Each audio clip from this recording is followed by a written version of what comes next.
Hello friend, आज मैं फिर हाजिर हूँ मेरी रेसिपी के साथ। मैं बनाने वाली हूँ आज मक्का के ढोकले और बाफले दाल और चटनी के साथ में।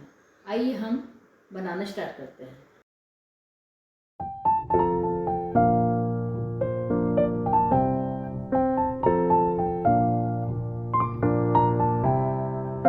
बेसन हमारा कि उसके ऊपर रखिए।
तो बताइए हमारी रेसिपी कैसी लगी। लाइक कीजिए, शेयर कीजिए और सब्सक्राइब कीजिए।